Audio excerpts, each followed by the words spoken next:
बुजुर्गान मुहतरम और मेरे अजीज दोस्तों और भाइयों, इंसान को अल्लाह जल्ल जलालुहु ने इस दुनिया में इम्तिहान के लिए भेजा है। ये दुनिया इंसान के लिए दारुल इम्तिहान है, जहाँ वो इम्तिहान की हालत में है। और इम्तिहान किस चीज़ का है? तो कुरान करीम में अल्लाह जल्ल जलालुहु ने जगह जगह इसको बयान फरमाया। चुनाचे एक आयत में इरशाद है, लियब्लुवकुम अय्युकुम अहसनु अमला, कि अल्लाह रब्बुल आलमीन ने आप लोगों को दुनिया में इसलिए भेजा है ताकि वो ये जान सके कि तुम लोगों में से अमल के एहतिबार से बेहतरीन कौन है। यानी इंसान एक तो अमल का मुकल्लफ है और अमल में से भी बेहतरीन अमल का मुकल्लफ। यानी उसकी बुनियादी जिम्मेदारी ये है कि वो न सिर्फ ये कि अमल करे, बल्कि अपने अमल के अंदर क्वालिटी पैदा करे। जैसे मैं और आप जिस दौर में रहते हैं तो हर चीज की क्वालिटी मतलूब होती है। आप किसी भी चीज की अच्छी क्वालिटी के लिए, अच्छे मेयार के लिए इजाफी कीमत देने के लिए भी तैयार होते हैं। चीज तो मिल जाती है आम तौर पर आम दुकानों से भी, लेकिन आप अच्छी और मेयारी चीज लेने के लिए दूर दराज का सफर भी करते हैं और उसके लिए इजाफी कीमत देना भी गवारा करते हैं। तो जब हम दुनियावी चीजों में मेयार को देखते हैं, इसी तरीके से अल्लाह जल्ल जलालुहु भी अमाल के अंदर मेयार को देखता है कि अमल के अंदर वो अमल अल्लाह रब्बुल आलमीन के यहाँ मकबूल है जो मेयारी अमल है। और इसी चीज का इंसान मुकल्लफ है और वो गोया के इम्तिहान है। एक बात याद रहे कि इस्लाम ये सिर्फ इबादत का मजमुआ नहीं है। हम ये समझते हैं कि ये दीन कुछ खास इबादत का मजमुआ है, हालांकि ऐसा नहीं, बल्कि इस्लाम एक ऐसा दीन है जो हमारी जिंदगी के हर गोशे को मुहीत है। हर गोशे के बारे में इस दीन ने मुझे और आपको कुछ न कुछ अहकामात दे रखे हैं।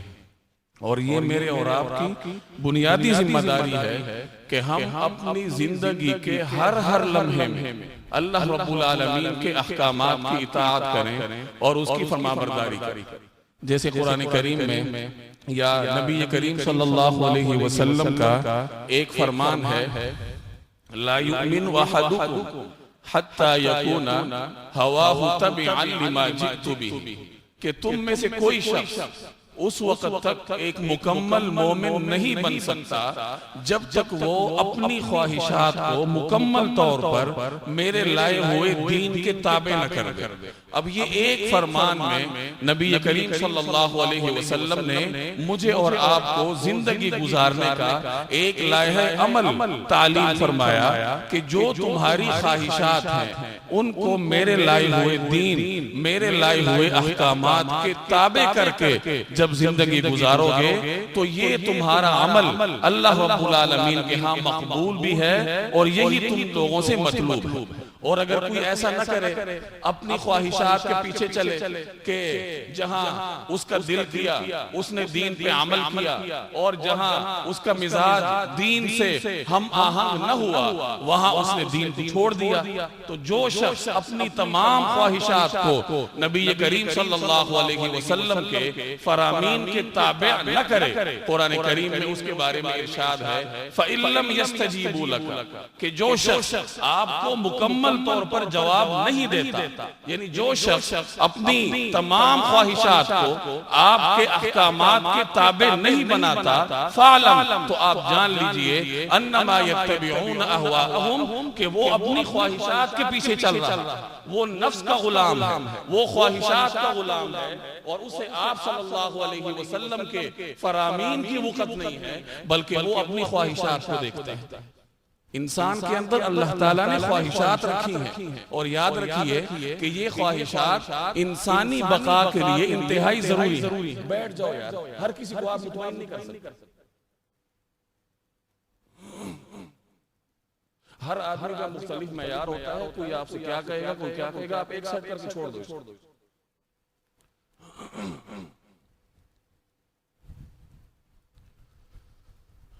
कि नबी करीम सल्लल्लाहु अलैहि वसल्लम ने कुछ खास अहकामात मुझे और आपको दिए, और फिर उन अहकामात के बारे में एक लाए अमल तालीम फरमाया कि जो तुम्हारी ख्वाहिशात हैं, उन ख्वाहिशात को इन अहकामात के ताबे करो। चुनाचे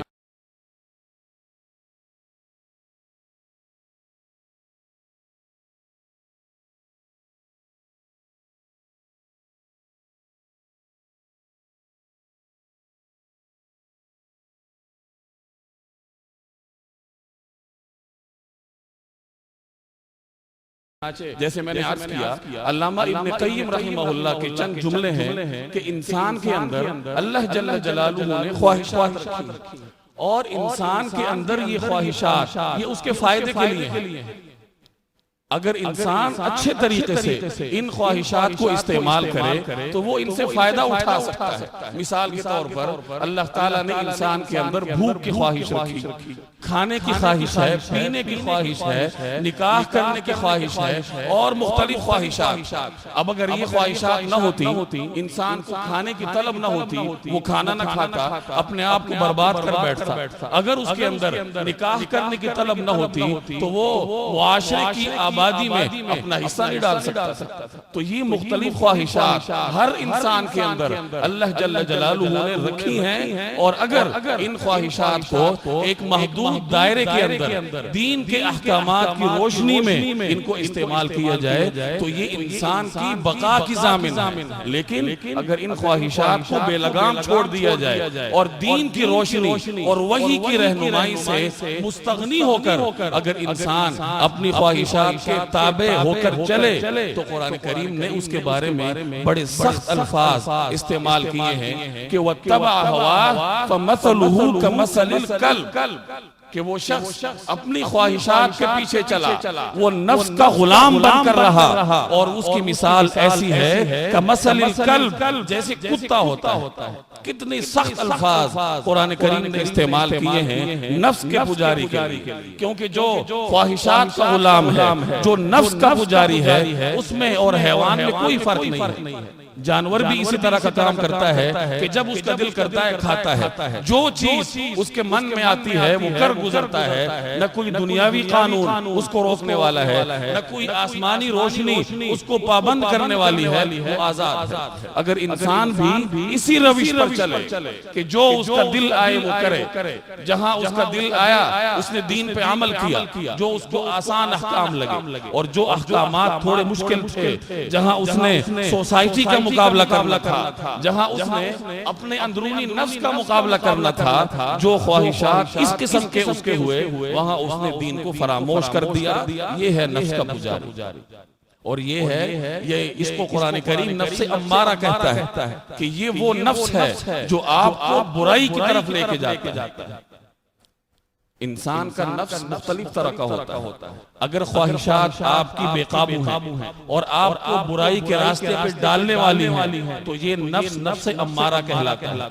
और अगर इंसान रियाजत करे, मेहनत करे और मेहनत मुशक्कत करके अपनी ख्वाहिशात को नकेल डाले तो वो नफ्से अम्मारा के रुतबे से उठ के नफ्से लवामा के दर्जे में आ जाता है कि जहां उसका नफ्स उसको मलामत करता है बुराई के रास्ते पर चलने की। और अगर इंसान मजीद मेहनत करे, मजीद मुशक्कत और रियाजत करे, अपने नफ्स पर मजीद काबू करे, तो उसका नफ्स नफ्से लवामा से आगे बढ़कर नफ्से मुतमइन्ना बन जाता, जिसको कुरान करीम कहता है या अय्युहन नफ्सुल मुतमइन्ना इरजिई इला रब्बिक राज़ियतम मर्ज़िया। नफ्से मुतमइन्ना के हामिल शख्स को ये खिताब होता है और मुफस्सिरीन का इरशाद है कि ये खिताब बवक्त मौत होता है, यानी जब इंसान अपनी रूह फरिश्ते के हवाले करता है, जब अपनी जान अल्लाह रब्बुल आलमीन के सपुर्द करता है, तो उस वक्त उसके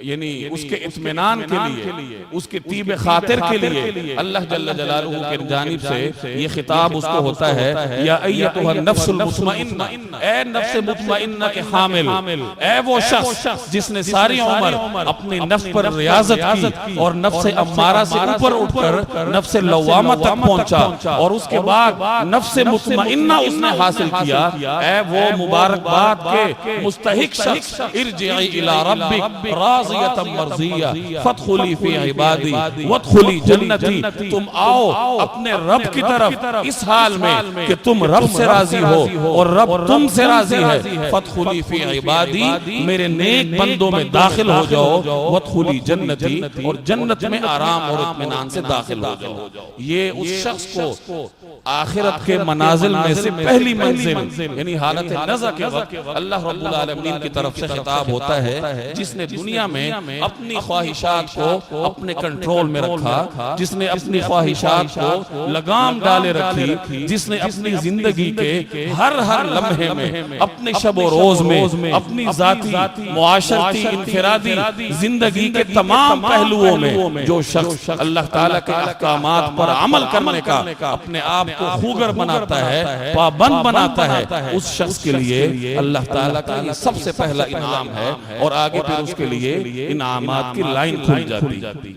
तो खुलासा ये है कि मैं और आप अमल के मुकल्लफ हैं, अमल में भी मेयारी अमल के मुकल्लफ हैं और उसके साथ साथ अपनी ख्वाहिशात पर कंट्रोल करने के पाबंद हैं। इंसान की ख्वाहिशात अगर बेलगाम हो जाएं तो फिर वो कंट्रोल में नहीं आती। अल्हाकुमुत तकासुर हत्ता ज़ुरतुमुल मक़ाबिर, कि तुम लोगों को कसरत की तलब मार डालेगी और ये कसरत की तलब ये कब तक चलेगी? हत्ता ज़ुरतुमुल मक़ाबिर, जब तुम कब्रों में उतर जाओ। कब्रों में उतरने तक ये कसरत की तलब, ये माल की हवस ये चलती रहेगी। एक रिवायत में आता है एक सहाबी हजरत आयशा रज़ियल्लाहु ताला अन्हा की खिदमत में हाजिर हुए और उनसे गुजारिश की कि ए अम्मा जान, आप मुझे वो जुमला बताइए जो नबी करीम सल्लल्लाहु अलैहि वसल्लम घर में दाखिल होते वक्त अक्सर इरशाद फरमाया करते थे। यानी जब आप बाहर से घर तशरीफ लाते तो अक्सर आपकी जुबान अक़दस पर विर्द क्या होता था? तो हजरत आयशा ने फरमाया कि नबी करीम सल्लल्लाहु अलैहि वसल्लम से अक्सर औकात मैंने सुना कि आप घर तशरीफ लाते वक्त फरमाया करते थे कि अगर आदम के बेटे को, अगर इंसान को 2 वादियां सोने से भर के दे दी जाएं तो वो तीसरी वादी की ख्वाहिश करेगा। और मजीद आपने फरमाया कि आदम के बेटे का पेट कोई चीज नहीं भर सकती सिवाय मिट्टी के। कब्र की मिट्टी वो इंसान का पेट भर सकती है, वरना उसका पेट नहीं भरा जा सकता। उसकी हवस, उसकी हिर्स, उसकी लालच, इसकी कोई इंतहा नहीं। ये उस शख्स के लिए है जो ख्वाहिशात को बेलगाम छोड़ता है, जो ख्वाहिशात का बंदा बन जाता है, जो उसके पीछे चलता है, जहां उसका दिल उसको लगाए वहां उसके पीछे चल पड़े। और मेरे और आपकी यही सूरत हाल है। मैं और आप दीन के उस हिस्से पे अमल करते हैं जहां हमें कोई मुआशरती मुकाबले का सामना ना हो। मिसाल के तौर पर हम नमाज पढ़ लेते, क्योंकि नमाज पढ़ने से सोसाइटी आपको नहीं रोकती।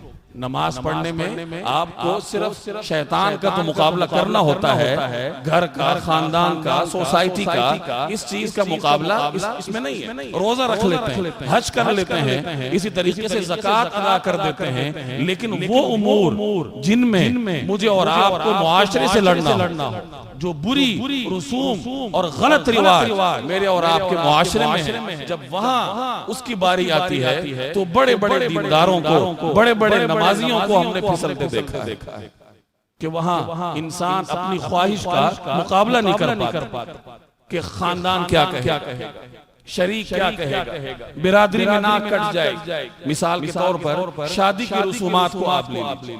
शादी में अब इस्लाम की कोई खास तालीमात नहीं है, कोई हुदूद मुकर्रर नहीं की कि महर कितना होना चाहिए, कम होना चाहिए, ज्यादा होना चाहिए, जहेज कितना होना चाहिए, कम हो ज्यादा हो। शरीयत ने इसके बारे में कोई हद मुकर्रर नहीं की। सिर्फ एक उसूल पूरी जिंदगी के लिए मुझे और आपको तालीम किया है कि इन्नल मुबद्दिरीन कानू इख्वान शयातीन, कि फजूल खर्ची न करना, क्योंकि फजूल खर्ची करने वाले लोग ये शैतान के भाई। ये एक उसूल है जो मुझे और आपको सिखाया है, और इस कुल्ली उसूल पे जिंदगी के हर गोशे में मैं और आप अमल करने के पाबंद। अब हम इस पर अमल तो करते हैं, लेकिन जब हमारी मुआशरती रसूम और रिवाज जब उनकी बारी आती है तो ये तमाम उसूल हम फरामोश कर देते। अब नबी करीम सल्लल्लाहु अलैहि वसल्लम की अज़वाज मुतहरात का जो महर था, अब मुख्तलिफ रिवायात हैं। एक हजरत आयशा रज़ियल्लाहु ताला अन्हा की रिवायत है कि हुजूर सल्लल्लाहु अलैहि वसल्लम की अज़वाज का महर वो 12.5 औक़िया था, 500 दराहिम। ये मुहद्दिसीन ने इसकी तशरीह की है कि 500 दिरहम सरकार दो आलम सल्लल्लाहु अलैहि वसल्लम की अज़वाज का महर, अक्सर अज़वाज का महर ये था। और 500 दिरहम को अगर आप मौजूदा उसमें देखें जो मौजूदा मेयारात हैं तो ये तकरीबन 176 पॉइंट कुछ ग्राम सोना बनता है। अब ये एक अच्छी खासी मौतबी रकम है जो सरकार दो आलम सल्लल्लाहु अलैहि वसल्लम अपनी अज़वाज मुतहरात को मरहमत फरमाया करते। अब मुख्तलिफ मराहिल आप पर आए, कभी आप मुआशी तौर पर खुशहाल थे और कभी मुआशी तौर पर हालत जरा तंग होती। चुनाचे हुजूर सल्लल्लाहु अलैहि वसल्लम ने अपनी अज़वाज के वलीमे भी अपनी सूरत हाल के मुताबिक, मिसाल के तौर पे हजरत ज़ैनब बिन्त जहश रज़ियल्लाहु ताला अन्हा, ये उम्मुल मोमिनीन है, जब इनके साथ आपका निकाह हुआ तो एक रिवायत में आता है कि हुजूर सल्लल्लाहु अलैहि वसल्लम ने सब लोगों को रोटी और गोश्त खिलाया। और ये आपकी अज़वाज मुतहरात के वलीमों में से ये सबसे आला तरीन वलीमा था। जबकि इसके मुकाबले में हजरत सफिया के साथ जब आपका निकाह हुआ तो रिवायात में आता है कि सरकार दो आलम सल्लल्लाहु अलैहि वसल्लम ने खजूर, घी और सत्तू ये बतौर वलीमे के सहाबाई किराम को पेश फरमाया। अब मुख्तलिफ नमूने मेरे और आपके सामने नबी करीम सल्लल्लाहु अलैहि वसल्लम छोड़ गए, और मकसद ये था कि शरीयत इस मामले में आपको किसी खास हुदूद में पाबंद नहीं करती, बल्कि अपने अपने वुसात के मुताबिक इंसान देखे और फजूल खर्ची से बचते हुए फिर वहां पे खर्च कर। लेकिन हमारे यहाँ हाथ तंग होगा, घर में कुछ नहीं होगा, लेकिन कर्ज लेकर भी बड़ा वलीमा करने की कोशिश करें, कर्ज लेकर भी जहेज में ज्यादा मिकदार देने की कोशिश करें। नबी करीम सल्लल्लाहु अलैहि वसल्लम से सिर्फ हजरत फातिमा रज़ियल्लाहु ताला अन्हा को जहेज देना साबित। और वो जहेज में क्या था? 2 यमनी चादरें, 4 गद्दे थे, एक मिशकीज़ा था, एक चक्की थी, इसी तरीके से एक अदद प्याला और चंद आम घरेलू इस्तेमाल की चीजें।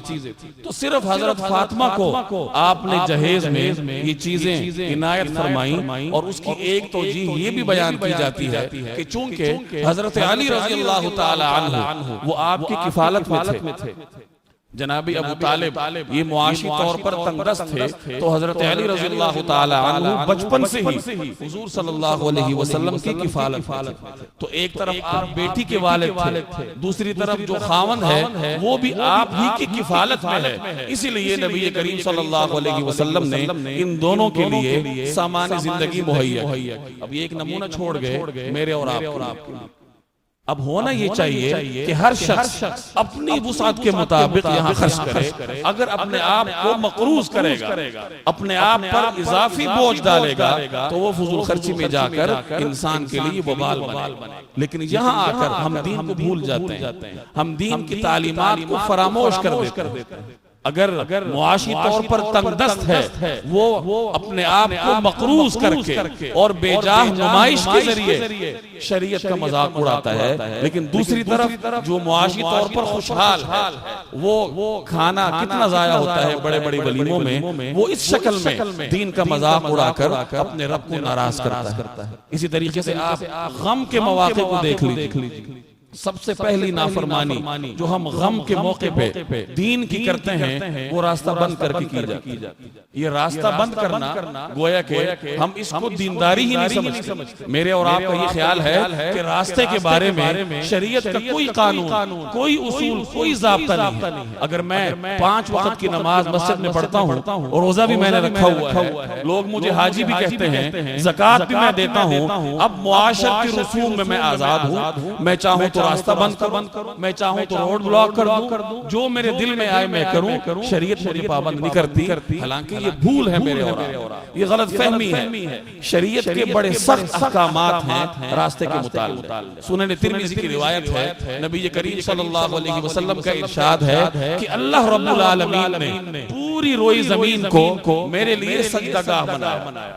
मेरी उम्मत का हर शख्स जमीन के किसी कोने पर भी सजदा कर सकता है सिवाय 7 जगहों के, और उन 7 जगहों में एक जगह रास्ता है, क़ारिअतुत तरीक़, कि रास्ते में नमाज नहीं पढ़नी।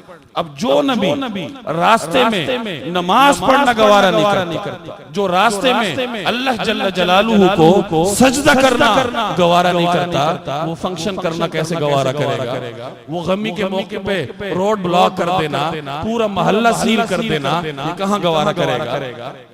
अब 1 घंटा अगर आपने रास्ता ब्लॉक किया है, कितने गुजरने वालों का हर्ज होगा, बच्चों का, खवातीन का, बूढ़ों का, मरीजों का, नमाजियों के लिए मस्जिद जाने में रुकावट पैदा होगी, बीमार के लिए अस्पताल जाने में मुसीबत खड़ी होगी। रास्ते बदल बदल कर गुजरना पड़ता है, किस लिए कि एक मुसलमान, एक मोमिन, एक 5 वक्त नमाजी के घर में फंक्शन है, उसने रास्ता ब्लॉक किया और 1-2 घंटे रोड बंद करके या मोहल्ले का रास्ता बंद करके हम अपने नामे अमाल में मुफ्त की हजारहा बुराइयां दर्ज करवा लेते हैं। और ये क्यों? क्योंकि हमारा ये ख्याल है कि रास्ते के बारे में शरीयत का कोई हुक्म नहीं, और अगर मालूम भी हो कि शरीयत इसको नापसंद करती है, तो यहाँ हम शरीयत को पसे पुश डाल देते हैं, क्योंकि अपनी ख्वाहिश है कि हमने रास्ता बंद करना है। अगर शादी है तो जितना हल्ला गुल्ला होगा, जितना मोहल्ले को इल्म होगा, जितना खानदान में चर्चा होगा, उतनी नाक लंबी होगी, उतनी इज्जत, नाम नेहाद इज्जत मेरे और आपकी बढ़ेगी। अब वहां हम ख्वाहिशात के गुलाम बनकर शरीयत को पसे पुश डाल देते। तो खूब समझ लीजिए कि अगर आप ख्वाहिशात पे चलेंगे और कुछ दीन पे अमल करेंगे, कुछ दीन को छोड़ देंगे, जैसे कुरान करीम का इरशाद है, अफतुमिनून बिबाज़िल किताब व तकफुरून बिबाज़, क्या तुम दीन की कुछ बातों पर अमल कर लेते हो और कुछ बातों को छोड़ देते हो? नमाजें पढ़ लेते हो, रोजे रख लेते हो, सदका खैरात कर लेते हो, लेकिन जब समाजी उमूर में दीन के अहकामात आपकी तरफ मुतवज्जे होते हैं, तो वहां दीन क्यों छोड़ देते? आपने खुशी और गमी, खुशी की महफिल मजालिस आपने देखी होगी कि मौसीकी हर तरफ बज रही होती। अब मौसीकी के बारे में कितने सख्त अहकामात हैं शरीयत के। इसको शैतानी आलात लहव लाब कुरान करीम बड़े सख्त अंदाज में इनको रोकता है। लेकिन हमारे यहाँ बड़े बड़े नमाजी होंगे, लेकिन जब उनकी महफिल होंगी खुशी की, वहां बेदरेग मौसीकी चलती। क्यों? ख्वाहिश है। तो आज की गुजारिशात का एक ही मकसद है कि दीन वो है जहां आप अपनी ख्वाहिशात को नबी करीम सल्लल्लाहु अलैहि वसल्लम के अहकामात के ताबे कर लें। जैसे हुजूर का इरशाद है, ला युमिनु अहदुकुम हत्ता यकून हवाहु तबिअन लिमा जितु बिही, कि तुम में से कोई शख्स उस वक्त तक मुकम्मल मोमिन नहीं बन सकता जब तक वो अपनी ख्वाहिशात को मेरी तालीमात के पाबंद न कर दे। अगर हम अपनी ख्वाहिशात हुजूर सल्लल्लाहु अलैहि वसल्लम की तालीमात के पाबंद बनाने में अगर हम कामयाब हैं, इसका मतलब ये है कि हम मुकम्मल मोमिन कहलाने के मुस्तहिक हैं। और हर शख्स को ये कोशिश करनी चाहिए कि जिंदगी का कोई मरहला हो, कोई गोशा हो, कोई लम्हा हो, कोई फंक्शन हो, किसी भी किस्म का कोई भी जिंदगी का इवेंट हो, तो कोशिश कीजिए कि शरीयत के अहकामात को फॉलो कीजिए और उसकी पाबंदी करें। ये ना हो कि हम नफ्स के पुजारी कहलाएं। अल्लाह रब्बुल आलमीन के हाँ अल्लाह ताला मुझे और आपको अमल की तौफीक अता फरमाए। वमा अलैना इल्लल बलागुल मुबीन।